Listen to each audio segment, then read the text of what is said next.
Ini kasus. Jadi ada pegawai bank harian.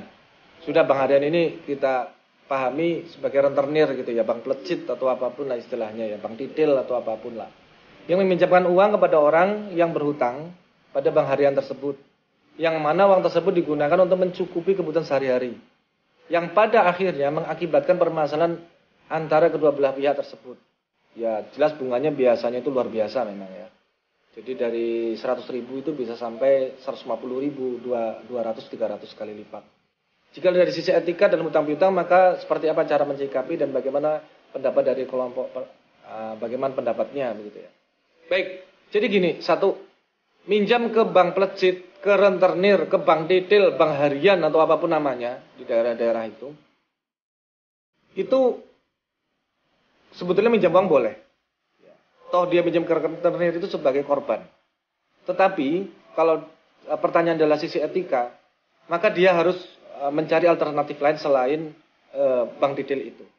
Sekali lagi, boleh uang masjid itu digunakan untuk mensejahterakan masyarakat, bahkan wajib. Kotak infak loh ya, bukan kotak wakaf. Karena kalau wakaf itu cirinya harus abadi.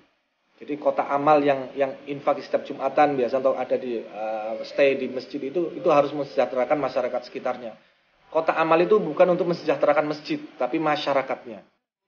Bagaimana ketika seseorang itu meminjam kepada rentenir? Maka ya saran saya jangan gitu. Jangan meminjam karena resikonya sangat besar dan berat sekali. Ya kan, itu akan menimbulkan permasalahan. Meskipun bank rentenir atau rentenir bank harian gitu ya, atau bank plecit atau bank titil itu sebenarnya melanggar hukum. Ya kebanyakan mereka tidak berizin, memberikan simpan pinjam tidak berizin. Secara aturan dia bisa dilaporkan. Tetapi ingat, hutang adalah hutang. Itu tadi ya. Hutang itu harus dilunasi. Nggak bisa lantaran kamu hutang kepada misalnya seseorang yang yang menggunakan rentenir otomatis hutangnya boleh dikemplang. Itu enggak. Itu haram. Dan orang seperti itu tetap berstatus hutang, artinya ketika dia meninggal itu tidak boleh disolatkan jenazahnya. Hutang itu harus disanggupi untuk diwariskan atau diwariskan gitu ya, atau disanggupi dibayar oleh ahli warisnya.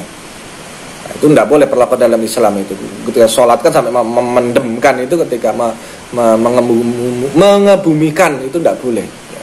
Maka penting sekali hutang, termasuk nanti kalau kita elaborasi, waris itu juga harus segera diwariskan, harus segera dibagi sebelum orang itu, karena diceritakan diriwayatkan amal seseorang itu tidak bisa diteruskan hisabnya ketika masih memiliki harta duniawi. Hartanya itu harus segera diwariskan. Ya, maka bukan belum 40 hari saru temen kok ngomong warisan bapak, itu nggak boleh gitu. Padahal justru itu mempersulit yang begitu. Kalau bisa meninggal langsung diwariskan. Ya, jadi dia sudah selesai dengan unsur duniawi. Nah itu beberapa masukan dari saya. Jadi satu, janganlah, jadi etikanya jangan. Kalau memang itu gunakanlah hal-hal yang lain, mungkin bisa minjam ke masjid, ke saudara, kemanapun. Karena kalau ke rentenir jelas itu besar kemungkinan akan menimbulkan kegalauan dalam hati seorang yang peminjam.